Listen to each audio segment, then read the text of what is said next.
Hello guys, today we are going to be talking about pride. It's a very big issue that a lot of people, including myself, struggle with. And I thought because a lot of people are misinformed on what pride is, that they're misunderstanding what pride is, I thought I'd make a video about it. So this is my video about pride, I guess. The problem is, not a lot of people are misinformed about it. The problem is, a lot of people think there only has one side when there's two sides to pride. As you can see, there's an evil side of pride. It's the pride that shows itself. It's the pride that says, I'm better than you, and you're thinking, man, that person's just full of it. He's prideful, man. And that is pride. It's wrong, But there's also the more dangerous side of pride, in which we can get caught up in, and we think it's all, when we figure out what it is, we don't think it's pride. We think it's humility. It's getting mixed up in the church, and that form of pride is thinking of ourselves too much. Now, there's some people, I knew somebody who always thought about themselves. Always. They were always talking about themselves, always thinking about themselves. I know plenty of people like that. But they never thought high of themselves. They were very prideful because they thought about themselves a lot.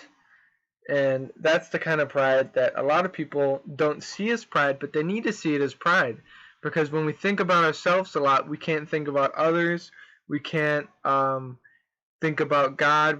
It's harder for us to open the Word, and it's harder for us to meditate on the Word because we're too busy thinking about ourselves, our schedules, our busy lives, and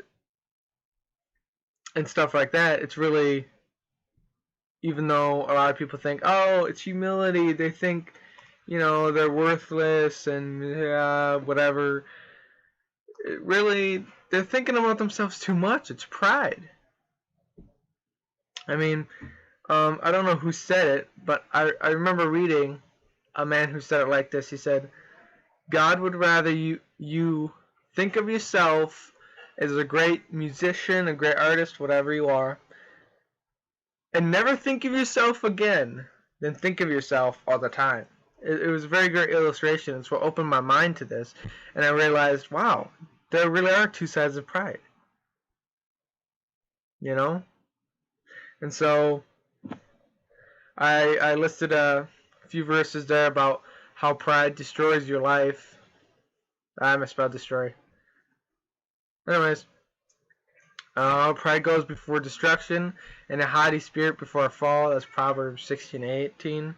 Proverbs 29:23 says, a man's pride shall bring him low, but honor shall uphold the humble in spirit.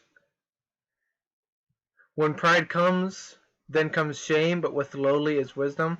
And a lot of people, I don't want you guys to get confused on what pride is and what humility is. Pride isn't being really famous, really popular. It's not being whatever. It's thinking of yourself higher than you actually are, and it's thinking of yourself too much. See, it starts in the mind. That's why the Bible says, have a sober mind, thinking soberly, be sober. Jesus said it a lot. Like Jesus, he's humble. He was humble when he came down to earth, but yet, in reality, he was followed by thousands of people. Sure,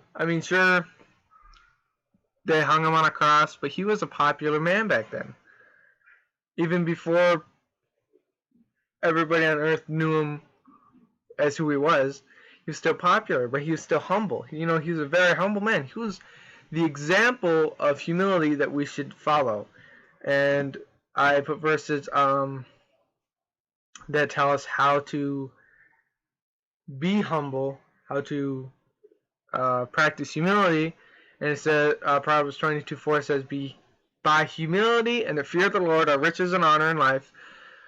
Romans 12:3 says, for I say, through the grace given unto me, to every man that is among you, not think of himself more highly than he ought to think, but to think soberly, according as God has dealt every man the measure of faith.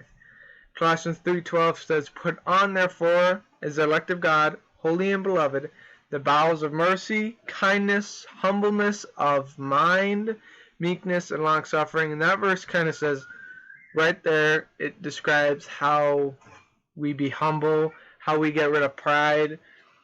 It says, we have to be kind, we have to think humbly, and then we have to be meek, and we have to be long-suffering, which is very hard to do, by the way.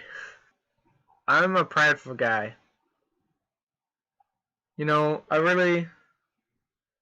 Something I struggle with.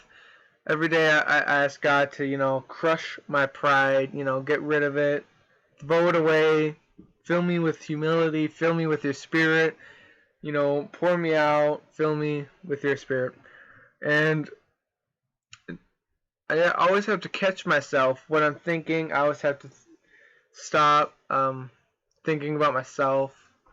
It's very quite harsh thing to train in.